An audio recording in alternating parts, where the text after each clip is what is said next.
की। देखिए वास्तु की पूजा जो हम आप कर रहे हैं, ये वास्तु की पूजा अपने आप में बहुत महत्वपूर्ण माना जाता है, क्योंकि शास्त्र ये कहता है क्या कि न विप्रपादो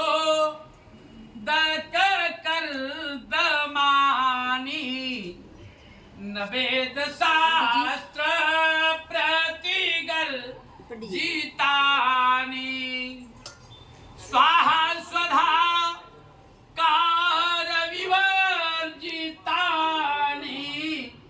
श्मशान तुल्या निगृहाणि तानि। देखिए नबी प्रपादो दकतर दबानी, जिस घर में वेद पाठी ब्राह्मण के पैर का रज न पड़ा, देखो पीछे लगे ना आराम से। न वेद शास्त्र प्रतिगर जितानी, जिस घर में वेद मंत्रों की प्रतिगर्जना न हुई हो, स्वाहा स्वधाकार विवर्जितानी, जिस घर में वेद मंत्रों के द्वारा आहुतियां न डाली गई हो, अभी आहुति आप लास्ट में डालोगे, और जिस घर में पितरों का याद न किया गया हो मंत्रों के द्वारा, पितरों का भी याद आप करोगे, क्योंकि पितर में 3 पीढ़ी आती है। 3 पीढ़ी कौन कौन आते हैं? पिता ददाति सतपुत्रान, पिता यदि खुश होता है तो सतपुत्र देता है, और पितामह, क्योंकि पुत्र की परिभाषा ही कहा गया है कि पुम नाम नरकात् त्रायते इति पुत्रः, पुत्र वह है जो कि पिता को नरक जाने से बचाता,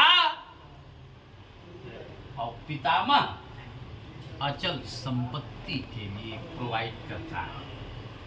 लेकिन कभी कभी ऐसी स्थितियां बनती है कि बेटा होने के बाद में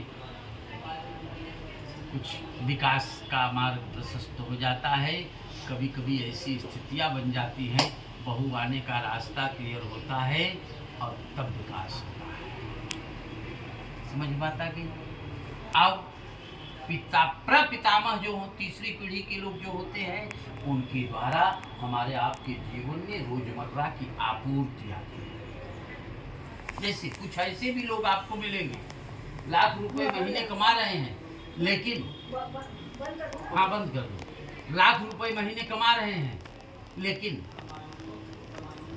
25 दिन में पूरा पेमेंट उनका साफ हो जाता है, 5 दिन का क्रेडिट कार्ड यूज करना पड़ता है।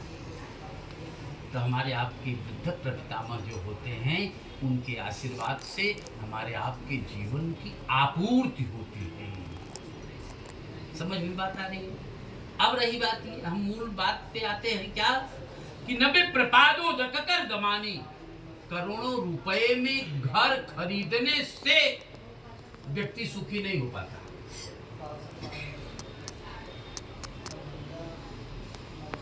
जो शास्त्र के द्वारा विहित व्यवस्था के आधार पर शास्त्रीय पूजन, वास्तु शांति और गृह प्रवेश कर लेता है, तब सुखी होता है। समझ रहे? केवल सत्यनारायण भगवान की पूजा कर लेने से गृह प्रवेश नहीं हो गया।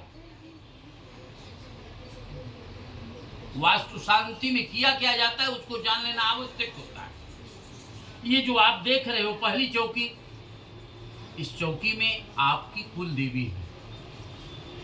आप गांव से कहीं न कहीं निवास करते हैं, गांव में चौरा मैया का जगह जानते हैं, उनको भी यहाँ पर बुलाया गया। और ये जो गणेश जी हैं, पूरे अष्टविनायक के साथ में सिद्ध विनायक के रूप में यहाँ पर विद्यमान हैं। समझ रहे ना? अब यहाँ पर ये जो चौकी है, इस चौकी में महाकाली, महालक्ष्मी, महासरस्वती सहित 9 कोटि दुर्गा देवियां हैं। अब दिमाग में ये बात आती है कि महाकाली का उपयोग, महाकाली का नाम पहले क्यों कहा गया? जैसे पहले हैजा प्लेग आता था या कोई भी धर्म संकट में व्यक्ति पड़ता था, तो लोग कहते थे ना कि काली मैया की धार देंगे। समझ रहे ना?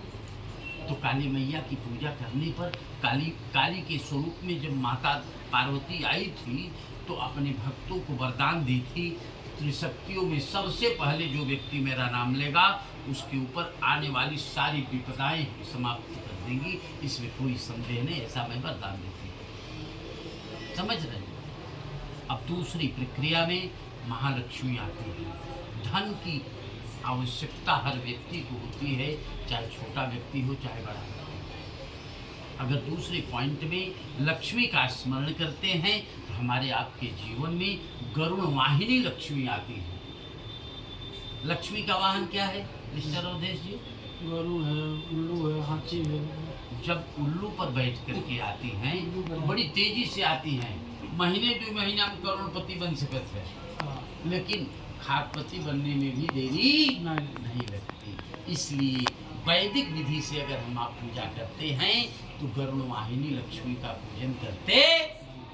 गरुण वाहिनी जब लक्ष्मी आती है ना तो सरस्वती दिमाग फ्रेश रहेगा। जैसे यहाँ पर हम आप एसी क्यों लगाए हैं? गर्मी से निजात पाने के लिए लगाए हैं, बचने के लिए लगाए हैं ना। और सूर्य की गर्मी को तो एसी बंद कर सकता है, लेकिन पैसा की गर्मी एसी बंद करेगा? पैसा की गर्मी जब हो जाती है तो सनक आ जाता है, व्यक्ति ऊटपटांग काम करने लगता है। इसलिए पैसे की गर्मी को बैलेंस में बनाने के लिए सरस्वती का भी ध्यान किया जाता है। इसलिए यहाँ पर देखिए, माने ब्रह्मा, विष्णु और महेश, समझ रहे ना? सरस्वती और लक्ष्मी और महाकाली का स्थान ये बना है। यहाँ पर 9 कोटि दुर्गा देवियाँ हैं। अब आगे हम चलते हैं। जब आपके पास पैसे नहीं रहते हैं तो हम आप सोचते हैं कि किराए पर रह करके काम कर लेते हैं ना। जैसे जैसे हमारा आपका विकास होता है हम 1 BHK लेंगे। अभी आपने 1 BHK क्या है, भगवान की कृपा से अगर पूजा अच्छी हो गई, भगवान की कृपा से आपके मन में 2 BHK भी भविष्य में लेने की योजना बन जाए।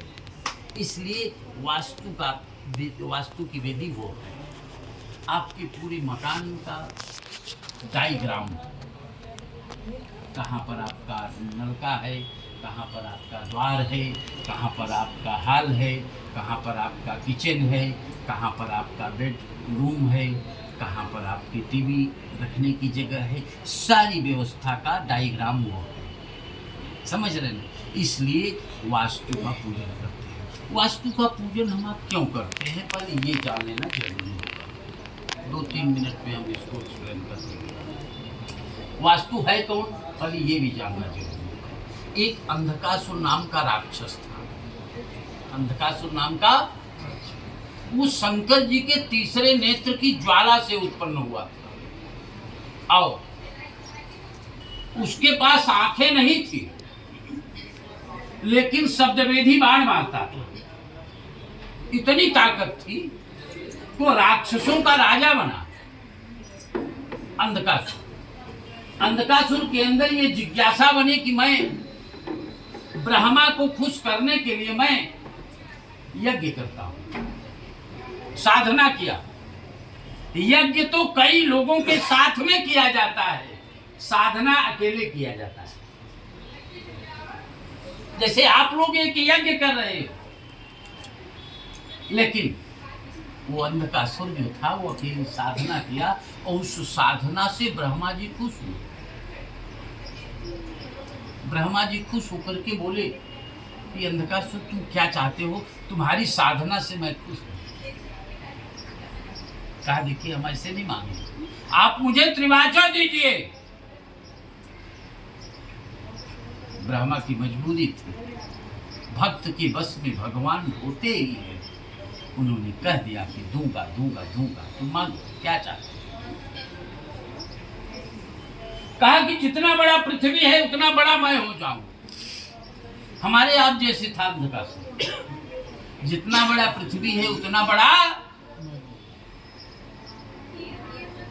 अब चूंकि त्रिवाचा किए थे ब्रह्मा जी, एवमस्तु कह दिए। एवमस्तु कहने में देर नहीं लगी, वो बढ़ने लगा गुब्बारा जैसे। समझ में आता है? जैसे किसी का बर्थडे इत्यादि होता है तो गुब्बारा लेने के लिए हम आप दुकान पे जाते हैं, एक पैकेट गुब्बारा अपने पर्स में या जेब में डाल करके ला सकते हैं या थैले में डाल करके ला सकते हैं। अगर एक गुब्बारा फुला करके दे देगा दुकानदार तब ला सकते हैं? नहीं ला सकते हैं, नहीं ला सकते हैं ना। और जब फूल जाएगा तो उसकी ताकत भी कमजोर हो जाएगी। तू अंधकासुर के अंदर अहंकार पैदा हो गया, अंधकासुर के अंदर अहंकार पैदा हो गया। अंधकासुर के अंदर जब अहंकार पैदा हो गया तो इसी प्रकार से सारे लोग एक जगह त्रिदेवों की पूजा कर रहे थे। घूमते टहलते वो पहुंचा, जैसे हम आप 20वें तल पे हैं, नीचे का व्यक्ति कितना छोटा दिखेगा ना। अंधकासुर कितना बड़ा था, जितना बड़ा पृथ्वी, जितना लंबाई उतना चौड़ाई, उसको सामने वाला व्यक्ति बहुत छोटा दिखता था। तो कहा सबसे बड़े हम हैं, हमारी पूजा होनी चाहिए इस पृथ्वी पर, सबसे बड़े हैं, मेरी पूजा होनी चाहिए। आप लोग किसकी पूजा कर रहे हो? सारे भक्तों ने कहा हम ब्रह्मा विष्णु महेश त्रिदेवों की पूजा कर रहे हैं। कहा हम सबसे बड़े तो हमारी पूजा करो। जैसे आपको अगर कोई अजनबी व्यक्ति कहता कि इतनी बड़ी पूजा कर लीजिए तो आप तैयार होते हैं? नहीं। और जब मैं कह दिया कि ऐसी पूजा होनी चाहिए तो आप तुरंत मेरे ऊपर कॉन्फिडेंस हो कि पंडित जी जो कराएंगे मेरे कल्याण के लिए ना। तो सब लोग माने नहीं अंधकासुर की बात, अंधकासुर की बात माने नहीं। लेकिन अंधकासुर कहा कि क्या वो लोग कह देंगे, त्रिदेव कह देंगे तो आप मेरी पूजा करना चालू कर दो? कहाँ हाँ करेंगे। लोगों ने सोचा कुछ समय के लिए तो ये हट जाएगा, तब तक हमारी पूजा हो जाएगी, बात खत्म। वो चला गया ब्रह्मा के पास। अब ब्रह्मा से वरदान पाया था लेकिन ब्रह्मा को पहचाना नहीं। यही देवता और राक्षस में अंतर होता है।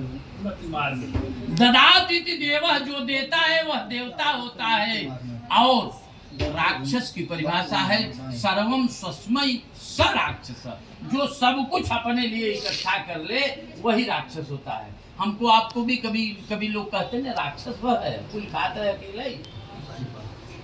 हाँ, समझ रहे ना? तो वो पहचाना नहीं। वो कहा कि पृथ्वी पर हमारी पूजा करने को बोलो। कहा कि तुम हमारी पूजा किए थे? कहा हाँ मैं किया था। कहा मैं तुम, ब्रह्मा ने कहा मैं तुमसे कहा था क्या कि तुम हमारी पूजा करो? इसलिए मैं किसी से कहूँगा नहीं, जिसको जो करना है जिसकी पूजा वो करे। कहा ऐसे काम नहीं चलेगा, हमसे युद्ध करो, जीत जाओगे तब तुम्हारी पूजा होगी, नहीं तो मेरी पूजा होगी।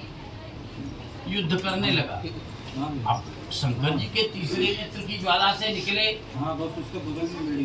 जीत नहीं पाया। ब्रह्मा से भी युद्ध हुआ, विष्णु से भी युद्ध हुआ। तीनों देवता एक साथ असहाय होकर के एक जगह विचार करने लगे, किया क्या? तब तक घूमते टहलते पहुंच गया फिर अंधकासुर वहां। कहा एक मौका आप तीनों को और देते हैं, आप तीनों एक साथ लड़ो, हम अकेले। अगर जीत जाएंगे तो आपकी पूजा होगी और हार जाओगे तो मेरी पूजा होगी। फिर लड़ाई लड़ा, फिर लड़ाई लड़ा और जीत नहीं पाए। लेकिन विष्णु भगवान ने कहा उसके कान में, तुम चाहते क्या हो ये बताओ, हम तुम्हारे ताकत से बहुत खुश हैं, हम तुम्हारे ताकत से बहुत। तो कहा देखिए पूरी पृथ्वी हमारी है, पूरी पृथ्वी पर अधिकार मेरा है।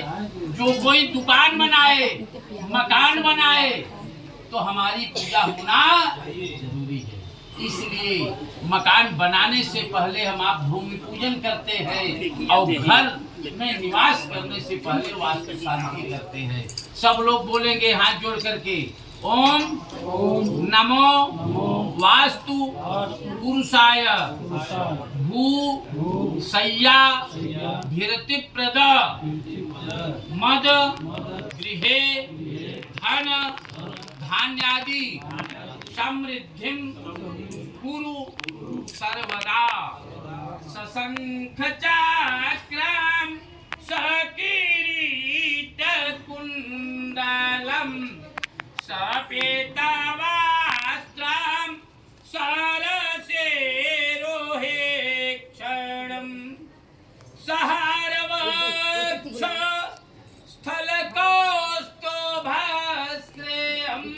नमामि विष्णु शिरसा चतुर्भुजम। विष्णु भगवान ने उस अंधकासुर को ये कहा कि तुम्हारी पैकिंग बदलनी होगी तब तुम्हारी पूजा चालू होगी। इसलिए विष्णु भगवान ने उस अंधकासुर का नाम बदल करके वास्तु पुरुष रख दिया। वास्तु पुरुष विष्णु भगवान का ही रूप होता है। इसीलिए हम आप वास्तु शांति करते हैं, सुख शांति समृद्धि की प्राप्ति कर लेते हैं। बोलिए वास्तु भगवान की।